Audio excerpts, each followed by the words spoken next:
पटेल नाम कहलाता था सरदार। कृषक कार्मिक जनगण से था उसको प्यार अपार। अखिल देश ने उसे रहनुमा किया था स्वीकार। गांधी बापू का शिष्य, सत्य अहिंसा का अवतार, किंतु एक भारत करने को धर लेता हथियार। लौह पुरुष संबोधन था वो लोहे की दीवार। तेज पुंज तुम, शक्ति पीठ तुम, बल का सागर अपरंपार। ऋणी देश का नम्र नमन तुम स्वीकारो सरदार।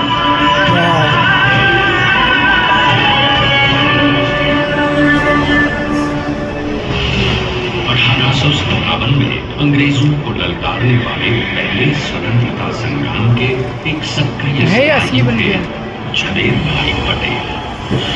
करमसद गांव के इस बहादुर देशभक्त किसान और उनकी पत्नी लाडभाई के 5 बेटों और एक बेटी में से चौथे पुत्र थे वल्लभ भाई। बालक वल्लभ ने करमसद के बाद नडियाद से अपनी हाई स्कूल की शिक्षा पूरी की। फिर 13 साल की उम्र में उनकी शादी भी हो गई छोटी सी झवेर बाई से।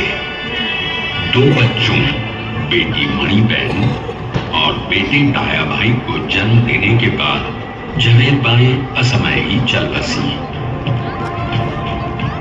सदी बदलने और 20वीं सदी आने पर उनका जीवन भी एक चमत्कार की तरह बदला। क्लीटर का इम्तिहान पास करके वो वकालत करने लगे। पहले गोधरा, फिर आनंद और उसके बाद अहमदाबाद में। मगर जल्द ही वकालत छोड़कर वो बैरिस्टर बनने की इच्छा से इंग्लैंड चले गए। लंदन में बैरिस्टरी में अव्वल आने और वजीफा जीतने वाले वो अनोखे भारतीय थे। अब तो अहमदाबाद की वरिष्ठ अदालत में बैरिस्टर पटेल की जय और जीतों की धूम मच गई।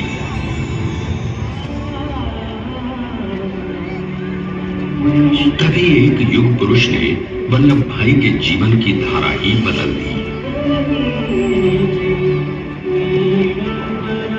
दक्षिण अफ्रीका में सत्याग्रह के अहिंसक अस्त्र से गोरे शासकों को सबक सिखाकर भारत वापस आए बैरिस्टर मोहनदास करमचंद गांधी से मिलकर वल्लभ भाई ने अपने कुछ वर्षों से सीखे विदेशी व्यवहार और संस्कार हमेशा के लिए त्याग दिए और अब वो अपने खेड़ा के किसानों को हक दिलाने के लिए बापू के साथ आंदोलन में कूद पड़े।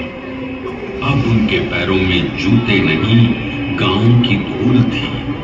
हृदय में भारत भूमि की शस्य श्यामला धरती।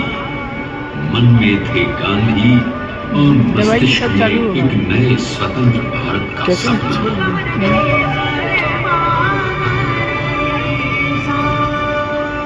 तभी बारडोली के मजबूर मजलूम किसानों की यातना का समाचार उनके पास पहुंचा। तुरंत वल्लभ भाई वहां पहुंचे और यूं शुरू हुआ भारत का सबसे बड़ा और सफल किसान आंदोलन बारडोली।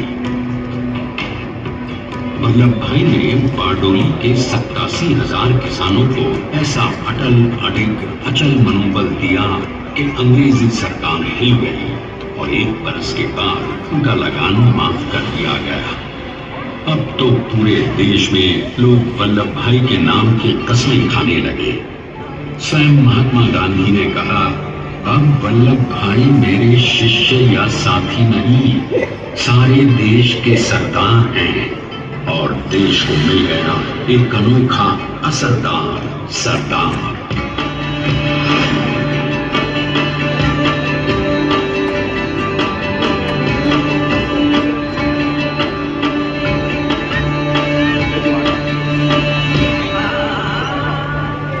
सरदार पटेल के नाम और देशभक्ति से अंग्रेज डरकर कांपने लगे।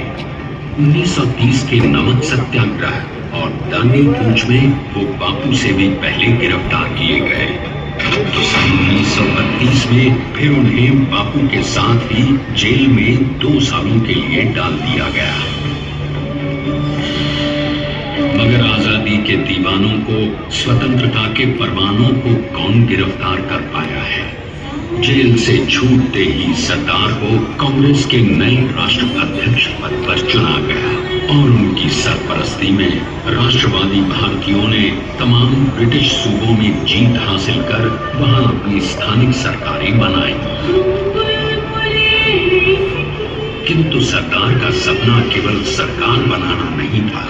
उनका स्वप्न तो था एक ऐसे नए भारत का जहां हर रंग, हर रूप, हर जात, मजहब, तबके का हिंदुस्तानी एक साथ मिलकर एक ऐसा नया भारत बना सके जहां पूर्ण स्वराज के साथ सारे समाज को गरीबी, अशिक्षा, छुआछूत से भी आजादी मिल जाए।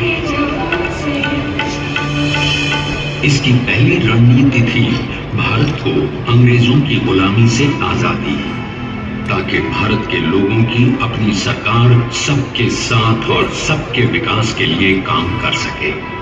बापू की अगुवाई में अब देश ने अंग्रेजों को अंतिम चेतावनी दे दी, करेंगे या मरेंगे, क्विट इंडिया, अंग्रेजों भारत छोड़ो। बस फिर क्या था, संघर्ष की रणभेरी बजी। 3 सालों के लिए सरदार पटेल को भी सत्याग्रही नेताओं के साथ जेल में ठूंस दिया गया। 2 सालों के बाद अंग्रेजों को बापू के सभी शिष्यों और साथियों को छोड़ना पड़ा।